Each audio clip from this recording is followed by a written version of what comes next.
আজকে যদি জুলাই চেতনা আপনি ধারণ করেন, তাহলে বিরোধী দল পার্লামেন্টের বাইরে যাবে কেন? জুলাই চেতনা যদি আপনি ধারণ করেন, তাহলে আপনি আমাকে বলেন গুম অধ্যাদেশ আইনে পরিণত হলো না কেন? জুলাই মানে 2026-এ বিএনপির ক্ষমতায় যাওয়া। জুলাই নিয়ে রাজনীতি কেন আসলো কথাটা? সেই আপনারা যখন আজকে এটাকে বন্ধ করলেন, তখন বললেন সেন্টিমেন্ট। তাহলে জুলাই সেন্টিমেন্ট আপনাকে কাজে লাগাইতে হবে। জুলাইয়ের বেলায় কেন কথা বলেন যে ইমোশন দিয়ে রাষ্ট্র চলে না? That is emotion. একটা জায়গা আমাকে দেখাবেন যে আপনি আইন মোতাবেক আছেন, আপনি আইন মোতাবেক নাই। ওখানে রাজাকে সরকার বিরোধী দল মুখোমুখি, না, এক পক্ষ আর এক বিষয়টা পক্ষের বিরুদ্ধে জুলাই নিয়ে রাজনীতি করার অভিযোগ তুলছে। না, বিষয়টা হচ্ছে যে যেহেতু আপনার সাবজেক্ট হলো জুলাই নিয়ে রাজনীতি, আমাদের মাননীয় সংসদ সদস্য সেখানে আছেন। টেকনিক্যালি হয়তো ওনার অনেক কথা বলতে একটু টেকনিক্যাল সমস্যা থাকতেই পারে, এটা কোনো অনেক অযৌক্তিক নয়। কারণ আমাদের দেশে কেন, আমি যদি একটা দল করি, তাহলে আমি ধরেন আমার দলের স্ট্যান্ডের বাইরে আমি কথা যেতে বলা পারবো কঠিন। না। না, যাবই না, আমি যাবই না। এটা আমি মনে করি জাস্টিফাইড। দল রং করলেও হয় দল ছেড়ে দিব, তারপরে কথা বলবো, না দলে থাকলে আমি সাইলেন্ট থাকবো। আপনার বিষয়টা হচ্ছে জুলাই নিয়ে রাজনীতি কেন আসলো কথাটা? জুলাই রাজনীতির পরে, মানে জুলাইয়ের পরে যখন আমরা নির্বাচনে আসলাম, তখন কিন্তু আমি সব আইনের প্রতি গুরুত্ব দিচ্ছি, সব জায়গায় আমরা আইনটা আনতেছি। কিন্তু জুলাইটা যখন হইল, কোনো আইন কি পারমিট করে যে তোমরা এইভাবে জুলাই করো? আইন নিজেই কিন্তু একটা নিষেধাজ্ঞা যে এইভাবে কাজ করা যাবে না। এটা ভাঙে কখন? যখন অরাজকতা দেখা দেয়, অরাজকতা এমন একটা পর্যায়ে মানে বেআইনি গেছে তৎপরতা। আর কোনোভাবে সহ্য করা যাচ্ছে না। এখন আপনি একটা জিনিস লক্ষ্য করে দেখেন, এই জুলাই আন্দোলনটা হওয়ার কারণে, জুলাই মানে এনসিপি কেন বলছি? একটা দল হয়েছে নতুন, জুলাইয়ের কারণে একটা দল হয়েছে এনসিপি। আর জুলাই মানে 2026-এ বিএনপির ক্ষমতায় যাওয়া। গল্প যতই করেন না কেন, জুলাইয়ের কারণেই আপনি 2026-এ নির্বাচন পেয়েছেন। সংবিধান যেভাবে বলে তাতে 2026-এ নির্বাচন হওয়ার নাই, কথা নয়। নাই, হ্যাঁ, নাই 29-এ। হওয়ার কথা। আপনি 29-এ হবে। আর যদি সংবিধানে থাকেন তারপরে, তাহলে সংসদ ভেঙে যাওয়ার পর 90 দিনের মধ্যে। কাজে আপনি যতই আমাকে বুঝান না কেন, আপনার পার্লামেন্টে যাই বলেন না কেন, বার্তাটা জনগণের কাছে কি যায়, দ্যাট ইজ ইম্পর্ট্যান্ট। কোথাও আমার কাছে মনে হয় না পার্লামেন্টে যে সমস্ত বক্তব্য দেওয়া হয় সংবিধান নিয়ে, আমার মনে হয় না কারো কাছে এটা অ্যাকসেপ্টেবল, আমার মনে হয় না। আর যে দল বলছে, তাদের ভিতরে যারা সচেতন, আমাদেরও তো লোকজন আছে কিছু পরিচিত, তারাও অনেকেই দ্বিমত করে। যে কথাটা আগে বললাম, সেই কারণে তারা প্রকাশ্যে দ্বিমত করতে পারে না। আর সবচেয়ে ইন্টারেস্টিং ব্যাপার হলো, জুলাইয়ের দাবিদার আজকে সকলে বলছেন, কিন্তু আমরা তখন স্টেটমেন্ট দেখেছি সরাসরি বড় দলের যারা, তারা অনেকেই বলেছেন যে এটার সাথে তারা সম্পৃক্ত নয়, তারা সম্পৃক্ত ছিল না। কিন্তু আমি সে জায়গায় যাব না, আমি যাচ্ছি জুলাইয়ের ভিকটিম সবাই। এই জুলাইয়ের ভিকটিম সবাই মানে জুলাইয়ের যে কারণে আন্দোলন হলো, তার আগের যে চিত্র, তাতে ভিকটিম সবাই। আজকে বিএনপির থেকে বহু লোক গুম হয়েছে, ধান খেতে ঘুমাইছে, আচ্ছা, বিডিআর হত্যা হয়েছে, শাপলা চত্বরে হত্যা হয়েছে, আয়নাঘর হয়েছে, ইত্যাদি ইত্যাদি সব হয়েছে, কোনো সন্দেহ নাই। বিএনপি নিজে ভিকটিম। কিন্তু আপনারা যদি লক্ষ্য করে দেখেন তো, ইলিয়াস আলীর মতো একজন নেতা বিএনপিতে ভিকটিম হয়েছে, তার ওয়াইফ কিন্তু পার্লামেন্টে। তার ওয়াইফ কিন্তু এ পর্যন্ত একবারও বলে নাই যে আমি আমার স্বামী হত্যার বিচার চাই। স্বামী বাদ দিলাম, বিএনপির নেতা ইলিয়াস আলী হত্যা বা গুমের বিচার চাই। উনি বলছেন হাদির বিচার চাই। হাদির বিচার চাওয়াটা আমি অপরাধ ধরছি না, কিন্তু আমার ভিতরে যেটা দাউ দাউ করে জ্বলার কথা, সেটা কিন্তু জ্বলছে না। আপনি ভিতরে যতই জ্বলন দেখান, সবগুলো বহিঃপ্রকাশ লাগে। যেমন ধরেন, বহিঃপ্রকাশটা কেন, ইমোশনটাকে প্রকাশ করতে হয়।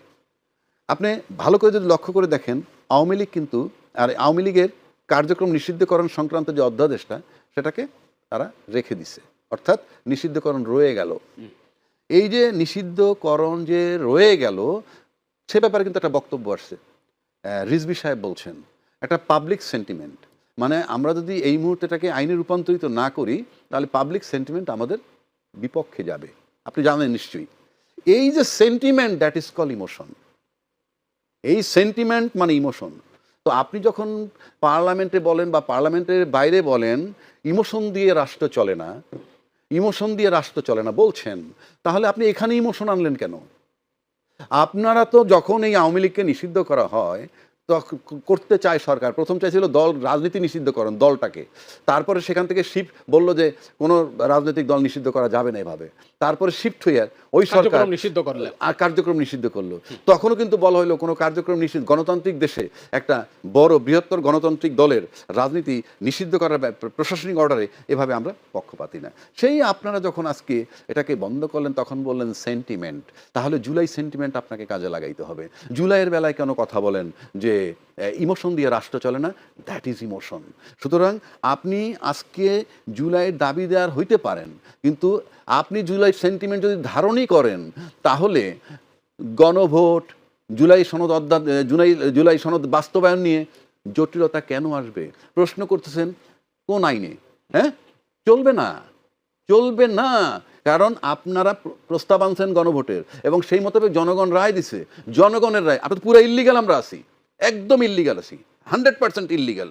যদি আপনি জুলাই বাস্তবায়নটাকে আদেশটাকে বাস্তবায়ন না করেন, টোটালটা ইল্লিগাল। আপনি একটা জায়গা আমাকে দেখাবেন যে আপনি আইন মোতাবেক আছেন, আপনি আইন মোতাবেক নাই। তখন নাই, তখন আপনি কিভাবে করবেন? এইটা কিন্তু এই যে আইন মোতাবেক নাই, অর্থাৎ আওয়ামী লীগ সরকার, পতিত সরকার চলে গেল, আর ইউনূস সরকার মাঝখানে এসে একটা নির্বাচন করে বিএনপি সরকারে আনলো। এই যে এর মাঝখানে কিন্তু ছন্দপতন, আইনি ছন্দপতন, সংবিধানে ঢুকতে পারতেছেন না, গণভোট মানতেছেন না। এই যে ছন্দপতন অথবা ধারাবাহিকতা, এই জায়গাটায় যদি আপনি ব্রিজ তৈরি করতে চান, সেই ব্রিজটি হইল এই জুলাই সনদ, যেটা গণভোটের আলোকে আপনাকে বাস্তবায়ন করতে হবে। আপনি এমন কথাও বলেন যে আমরা ডেপুটি স্পিকার দিতে চাইছিলাম, নেন নাই। এটা তো করুণার ব্যাপার না। তখন আপনি কিন্তু আবার বলেন জুলাই চেতনা তারা ধারণ করেন কেন? আপনি ওখানে বিচ্ছিন্নভাবে আইন বলবেন কেন? আপনি জুলাই চেতনা বাস্তবায়ন অটোমেটিক আপনি নিতে বাধ্য থাকবেন। আপনি ডেপুটি স্পিকার বিরোধী দল থেকে দিতে বাধ্য থাকবেন। দ্যাট ইজ জুলাই চেতনা। আপনি কি তাহলে জুলাই চেতনা ধারণ করছেন? 2/3 মেজরিটি পাওয়ার পর আপনি সমস্ত আইনের ঊর্ধ্বে উঠে গেলেন এবং এখন আপনার আইনের ব্যাখ্যাটা অ্যাবসোলুট টার্মে। আপনি যা বলতেছেন সেটাই চূড়ান্ত। এই কারণে কেউ দরকার নেই তো, আমার তো 2/3 মেজরিটি আছে, ডিপেন্ড করার জায়গা নাই বইলা আপনি চূড়ান্ত। আর আপনি যখন চূড়ান্ত, তখন আপনি যেহেতু জুলাই চেতনার গুরুত্ব দিচ্ছেন না, তখন আপনি তো তাদেরকে তাড়ায় দিতেছেন পার্লামেন্ট থেকে। তাড়ায় দেওয়া মানে কি? আমি ওখানে বসে থাকা, বসে না থাকা, ভিতরে কোনো পার্থক্য নাই। সুতরাং আজকে যদি জুলাই চেতনা আপনি ধারণ করেন, তাহলে বিরোধী দল পার্লামেন্টের বাইরে যাবে কেন? তারা কেন চিন্তা করবে যে আমরা একটা আন্দোলন করতে পারবে কি পারবে না সেটা সেকেন্ডারি।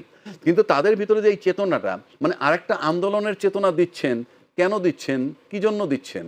তাহলে আমার কাছে যেটা মনে হয়, নির্বাচনের টার্গেটই ছিল ইউনূসের অপসারণ। ইউনূসকে অপসারণ করার পর বাংলাদেশ এখন যে কায়দায় চলুক না কেন, আপনি যদি এর সাথে আন্তর্জাতিক পলিটিক্সটা নিয়ে আসেন, তাইলে পরে অনেকেই টেনশন ফ্রি হয়ে গেছে। সুতরাং এখন দেশে যা ঘটুক, কিচ্ছু আসে যায় না। আমি আবারও বলছি, জুলাই চেতনা যদি আপনি ধারণ করেন, তাহলে আপনি আমাকে বলেন গুম অধ্যাদেশ আইনে পরিণত হলো না কেন? কি কারণে? আপনি তো ভিকটিম, ধান খেতে ঘুমিয়েছেন, ইলিয়াস আলী গুম হয়েছে, অনেক লোক হত্যা হয়েছে, চৌধুরী আলম গুম হয়েছে, হ্যাঁ, কোনো মার্সি নাই। আপনি বিনা কারণে একটা খোরা অজুহাত বানাইছেন কি আমরা এটা সংশোধন করে পোক্ত করে দরকার নাই, আপনি এইটি এখন আইনি রূপ দেন। কারণ আপনি যে কোনো সময় সংশোধন করতে পারেন। আপনি যদি এই আইনটাকে অ্যাপ্রুভ করার পর কখনো যদি মনে হয় যে না আমি এটাকে সংশোধন করব, ইটস ম্যাটার অফ 2 দিন, আজকে আনবেন কালকে সকালে, কারণ 1 মিনিটে। এরপরে আসেন, আপনি গণতন্ত্রে বিশ্বাসী ক্লেম করেন, আপনি আওয়ামী লীগ নিষিদ্ধ করতে চান নাই। যেগুলো গণতন্ত্রে বিশ্বাসী, যারা ক্ষমতায় যখন থাকেন না তবে সবাই গণতন্ত্রে বিশ্বাসী হন। আপনি গণতন্ত্রে বিশ্বাস হইলে বিচার বিভাগ পৃথকীকরণ হইলে লোকসান কার? রাষ্ট্রের লোকসান নয়, সাধারণ লোকের লোকসান নয়। বিচার আমি পাবো, কোনো লোকসান আছে? আন্তর্জাতিক কোনো কানেকশনে গন্ডগোল হবে? আমার অর্থনৈতিক ক্ষতি হবে? কারণ তারা যদি বিচার বিভাগ আলাদা হয় বা না হয়, দুইটাই কিন্তু একই টাকা লাগবে। করছেন না কেন? কারণ আমরা চাই ভয়ের রাজনীতি। কারণ আমি হেঁটে যাব, আমার পাশে দুজন বিচারপতিও যদি থাকে কোথাও, বিচারপতিকে ভাবতে হবে ওনারা আমাদের নিয়োগকর্তা।